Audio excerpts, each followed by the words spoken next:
गेले 2 दिवस झाले पिल्लू म्हणतीये मम्मा रगडा चाट बनव. तर मग काय मंडळी, घेतलं ना रगडा चाट बनवायला. तर तोंडाची चव बदलणारी ही रगडा चाटची रेसिपी शेवटपर्यंत पहा. तर काय केलेले मंडळी, सर्वात अगोदर जे पिवळे वाटाणे असतात ना ते रात्रभर भिजवून घ्यायचे आहेत. वाटाणा जो आहे ना तो कुकरमध्ये टाकलेला आहे. त्याचबरोबर 2 ते 3 बटाटे टाकलेले आहेत.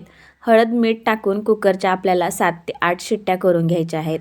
आफ्टर 7 ते 8 शिट्ट्यानंतर तुम्ही इथे बघू शकता मस्तच वाटाणा जो आहे तो मऊसूद असा शिजला गेलेला आहे.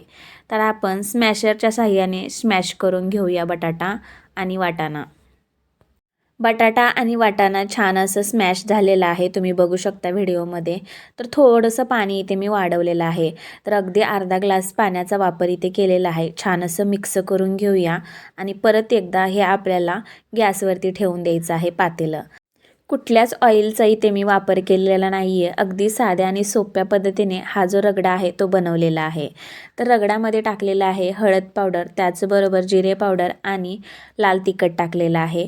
आता टाकूया चवीनुसार मीठ आणि सर्वात महत्त्वाचे म्हणजे रगड्याची चव वाढवण्यासाठी इथे मी अर्धा जो लिंबू आहे तो पूर्णपणे पिळून घेतलेला आहे. त्यामधलं पूर्णपणे जो रस आहे तो काढून घेतलेला आहे.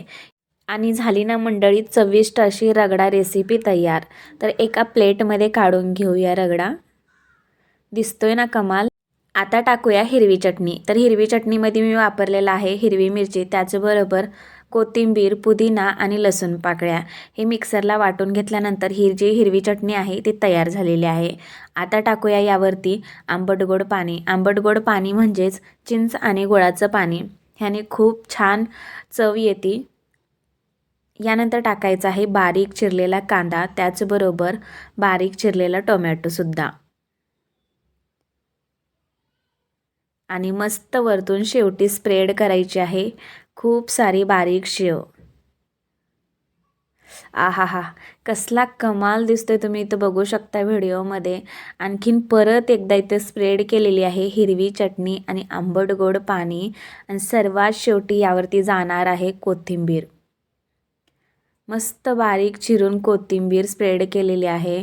कोथिंबीरीची चव भन्नाट लागते रगड्यामध्ये. तुम्ही एकदा नक्की ट्राय करून बघा. दिसायला जेवढा सुरेख दिसतो ना, खायला सुद्धा तेवढाच कमाल झालेला, भन्नाट झालेला, अगदी तोंडाची चव वाढवणारी ही रेसिपी एकदा तरी तुम्ही नक्की ट्राय करून पहा. कशी वाटली मला नक्की कमेंट्स करून सांगा.